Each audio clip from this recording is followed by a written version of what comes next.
আসসালামু আলাইকুম। অন্তর্বর্তীকালীন সরকারের বয়স 9 মাস অতিক্রম করে 10 মাসে পড়েছে, কিন্তু এখনো পর্যন্ত সরকার দেশকে স্থিতিশীল করতে পারেনি। ঢাকা শহরে প্রায় প্রতিদিনই বিভিন্ন দাবি দাওয়া নিয়ে আন্দোলন, সরকারের উপর মানুষের অনাস্থার বহিঃপ্রকাশ। সরকার নিজ থেকে মানুষের দাবি দেওয়া পূরণের উদ্যোগ নিলে এভাবে জনভোগান্তি সৃষ্টি হয় না, কিন্তু এক্ষেত্রে সরকারের উদাসীন মনোভাব পরিলক্ষিত হয়েছে। গণঅভ্যুত্থানের সরকারের বিরুদ্ধে আন্দোলন কিংবা চাপ সৃষ্টি করে দাবি আদায় করা সত্যিই দুঃখজনক।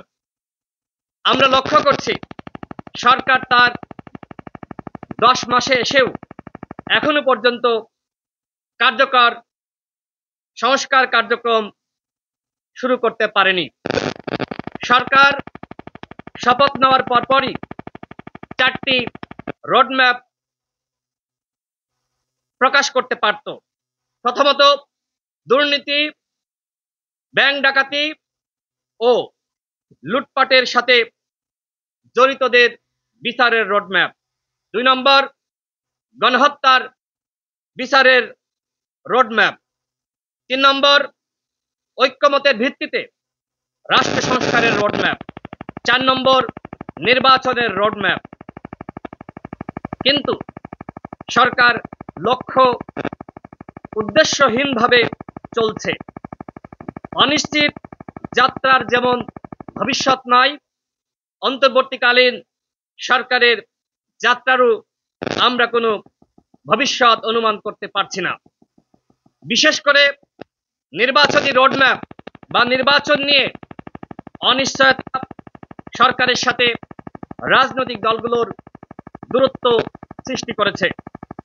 সরকারের দায়িত্ব গণহত্যার বিচার, রাষ্ট্র সংস্কার ও নির্বাচন, কোনোটার মুখোমুখি না করে 3টাকেই সমান গুরুত্ব আরোপ করা। অন্যথায় রাজনৈতিক দলগুলোর সাথে সরকারের দূরত্ব আরো বাড়বে এবং এতে করে জাতির ভাগ্য আকাশে অন্ধকার মেঘ নেমে আসবে। প্রিয় সাংবাদিকবৃন্দ, প্রিয় দেশবাসী, অন্তর্বর্তীকালীন সরকারের প্রধান উপদেষ্টা ডক্টর মোহাম্মদ ইউনূসের সরাসরি পরামর্শে ও তত্ত্বাবধানে গঠিত নির্বাচন কমিশন নিয়ে প্রশ্ন তুলছে কেউ কেউ।